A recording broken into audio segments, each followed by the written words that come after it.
80 years ago, our company came to the Arctic.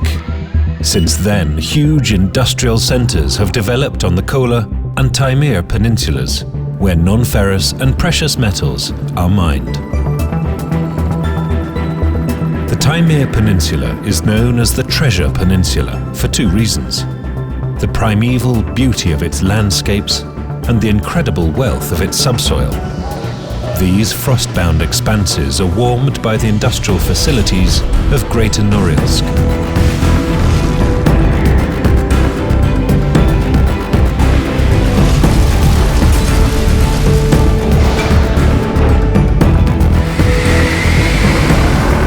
The developers of the city's first master plan brought an audacious idea to life, and the city they built became a symbol of the industrial north. Norilsk's emblem depicts a polar bear holding the key to the Arctic. This symbol was chosen with good reason. Norilsk's older residents remember when a she-bear roamed the city after the legendary Norilsk cameraman Yuri Ledin saved it from starving to death.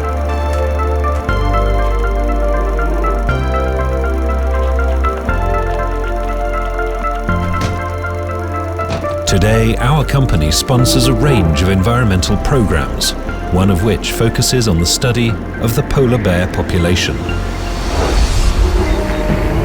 The story of these polar predators dates back 600,000 years, but there is now a serious risk that it could come to an end. Polar bears have been listed as a species threatened with complete extinction. In early May, when the sun is already high in the sky and the bears begin to emerge from snow dens with their cubs, a scientific expedition sets off to the very north of the Taimyr Peninsula. The scientists of the Great Arctic State Nature Reserve must search the icy wilderness to find where these rare creatures live and establish their migration routes. They also want to find out how quickly the bears are adapting to the rapidly changing climate and environmental conditions of the Arctic. These fearsome beasts have to be immobilized first. In order to obtain a good picture of their health, the specialists take samples of their blood, fat and fur. Satellite radio beacons help to identify the bears' patterns of movement, dwellings and maternity dens. This LED controls the collar. When I turn it on, I can hear 3 beeps. It is mostly she-bears who wear these collars.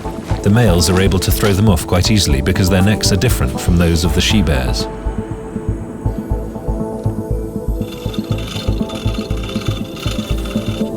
After being checked, the bears wake up and return to everyday lives on the ice floe. The satellite collars will stay operational for about 2 years. Over this period, the scientists will be able to track the bears' wanderings, giving people a vast store of information for research. This expedition provided an opportunity to study a segment of the polar bear population and develop initial recommendations for preserving it in the Russian Arctic.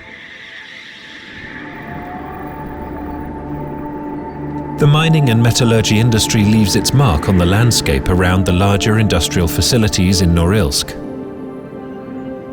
The far north has never been known for its bright colors, and the industrial greys certainly dominate here. But 2 years ago, residents decided that the time had come for a change. They took the initiative and decided to replace the grey asphalt with green, natural spaces. Norilsk residents of all ages participated in the sowing initiative. School pupils dug up the soil, adults planted seeds, and young children watered them. Now, everybody is waiting for the first shoots. And even though the Green Revolution hasn't materialized yet, the experience of a common cause has spurred the city's residents on to participate in more community projects. Designated as a city of lawns, Norilsk continues to work on making life above the Arctic Circle more comfortable. Greater Norilsk is not only the capital of a major industrial region, it is also the center of development of this huge Arctic peninsula. Generous, precious, and blessed. That's how the indigenous peoples of Taimyr describe their land. There are 5 indigenous groups living here. Our neighbors have preserved their languages and original economic models, contributing to a rich Arctic culture. All of this inspires a great interest and desire to get to know them better, their homes, their settlements, and their tundra.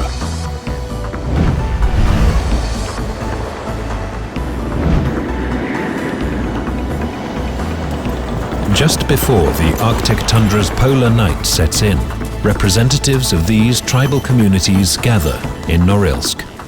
A big camping ground, the Great Argish, is the setting for the winter gathering, a glorious and long-awaited event. Ethnic dwellings appear in the center of the city, and the main street is renamed Chumovaya Street in honor of their tents, called Chumy.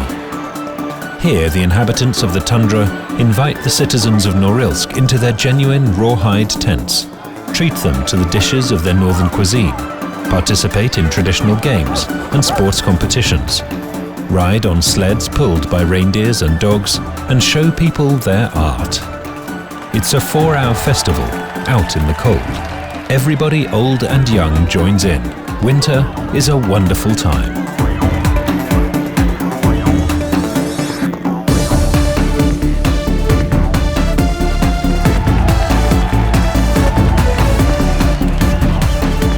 Argish is a word understood by all peoples of the north. It means nomadic caravans of reindeers, long-distant journeys across the snow-covered tundra, and the movements and ways of life of the northern people. It is impossible to survive in the Arctic without unity and cooperation. Norilsk has long-term plans for sustainable development.